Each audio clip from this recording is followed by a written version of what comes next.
Channel पर, जहां हम सीख रहे हैं बेसिक टू एडवांस मैथ। तो चलते हैं बेसिक मैथ के इस कड़ी में।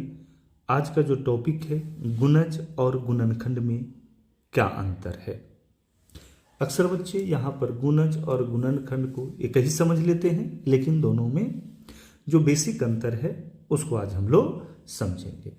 तो सबसे पहले हम समझेंगे गुणज को, कि गुणज किसे कहते हैं।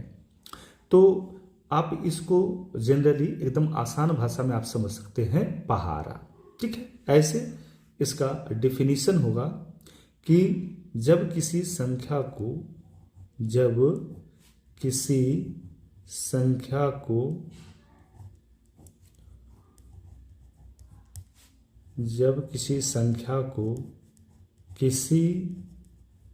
संख्या से गुणा किया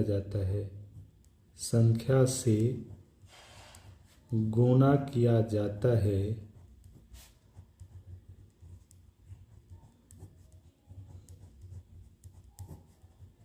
तो वह गुणनफल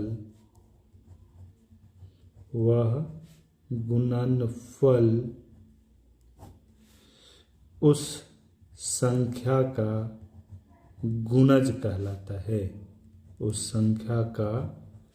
गुणज कहलाता है।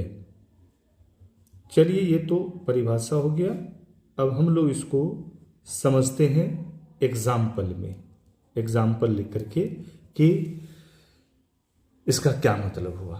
तो कहता है कि जब किसी संख्या को, उदाहरण हम ले लेते हैं 12, तो 12 का गुणज क्या होगा। तो जब किसी संख्या को किसी संख्या से गुणा करने पर जो गुणनफल प्राप्त हो, जैसे 12 है तो 12 को हम मान के चलिए कि 1 से गुणा करते हैं, तो क्या आया 12। तब 12 का प्रथम गुणज क्या होगा, 12 होगा। लेकिन यही हमसे इसका दूसरा गुणज पूछते तो 12 गुणे 2, तो ये क्या हुआ 24 हुआ। 12 गुणे 3, ये क्या हुआ 36 हुआ। 12 गुणे 4 क्या हुआ 48 हुआ। तो इस तरह से आप देख सकते हैं कि हमने एक संख्या उदाहरण लिया कि 12 का गुणज क्या होगा। तो 12 का गुणज 12 हुआ, 24 हुआ, 36 हुआ, 48 हुआ। इस तरह से ये अनंत तक जाएगा। किसी भी संख्या का गुणज जो होता है वो अनंत होता है। तो जस्ट एक आप इसको समझ सकते हैं कि जिस संख्या का गुणज पूछे आप उसका पहाड़ा लिख सकते हैं।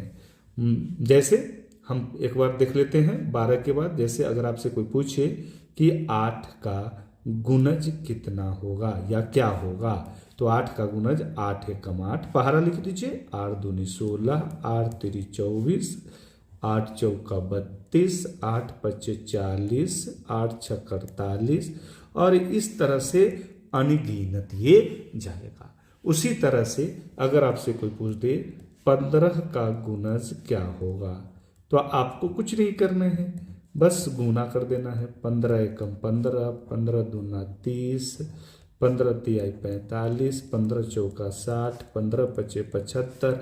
ऐसे ही आप इसको अनगिनत तक ले जा सकते हैं। मतलब गुणज का मतलब ही होता है गुणा करने पर जो जन्म ले।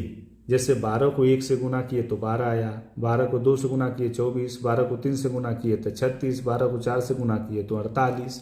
तो ये सभी किसके गुणज हुए, 12 के। कभी कभी ऐसा भी पूछ देते हैं कि 5 के प्रथम 3 गुणज क्या होंगे। तो 5 के प्रथम 3 गुणज क्या होंगे, 5, 10, 15। 3 तक पूछे तो 3 तक पहाड़ा पढ़ देंगे। हमसे पूछे 12 के प्रथम 5 गुणज क्या होंगे, तो 12, 24, 36, 48 और 60, ये 12 के प्रथम 5 गुणज हुए। अब हम लोग देख लेते हैं गुणनखंड को। गुणनखंड किसे कहते हैं, ठीक है।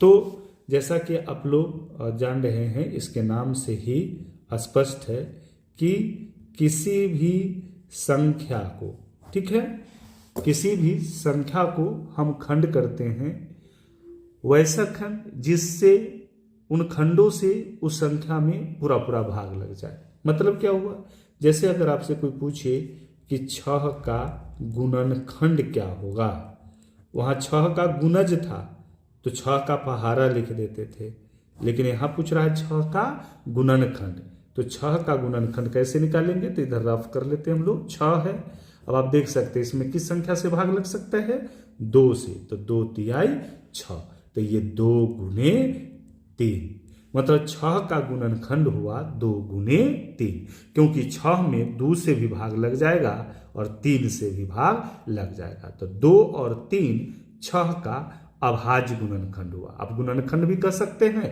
या इसे अभाज्य गुणनखंड भी कह सकते हैं। वैसे ही अगर आपसे पूछे कि 12 का गुणनखंड क्या होगा, तो 2 गुना 2 गुना 3, 2 दूनी 4, 4 तिहाई 12, इतना पुर जाना चाहिए। 12 में 2 से भी भाग लगेगा और 3 से भी भाग लगेगा। वैसे ही अगर आपसे पूछ दे कि 20 का गुणनखंड क्या होगा, तो 2 गुना 2 गुना 5 हुआ। अगर पूछ दे आपसे 30 का गुणनखंड क्या होगा, तो 2 गुने 3 गुने 5, और ये लाएंगे कैसे, तो ये लाना बड़ा आसान है। जैसे हम 30 का गुणनखंड निकालना है तो 30 लिखेंगे, और इसमें सबसे पहले सबसे छोटी संख्या कौन है जिससे 30 में भाग लग जाए, तो वो 2 होगा। 2 से क्या मर्तबे लगेगा, 15 मर्तबे। अब 2 में तो 15 में 2 से तो लगेगा नहीं, अब कितने से लगेगा, 3 से, 3 पचे 15, तो यही 30 का गुणनखंड हो गया 2 गुने 3 गुने 5, 2 गुने 3 गुने 5, जो बाहर आया भाजक उसी को हम लिख देंगे। तो इस तरह से आपने समझा कि गुणज किसे कहते हैं और गुणनखंड किसे कहते हैं। बहुत ही आसान है, किसी भी संख्या का गुणज निकालना हो तो जितना गुणज का है, प्रथम 5, प्रथम 10, प्रथम 20, तो आप उसको वहां तक पहारा लिख दे। जैसे आप देख सकते हैं, ऊपर से एक बार फिर से रिवीजन कर देते हैं हम। जैसे यहां पर आप देख रहे हैं 8 का गुणज पूछा है, तो 8 का गुणज क्या है, 8, 16, 24, 32, 40, 48, पहारा लिख दिए। 15 का गुणज पूछे तो 15, 30, 45, 60, 75 और ये अनंत तक जाएगा।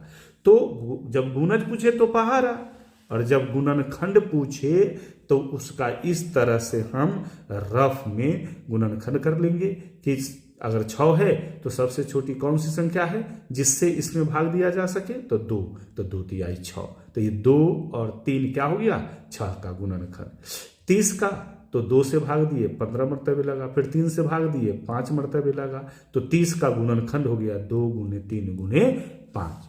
तो आज हम लोगों ने गुणज और गुणनखंड को सीखा।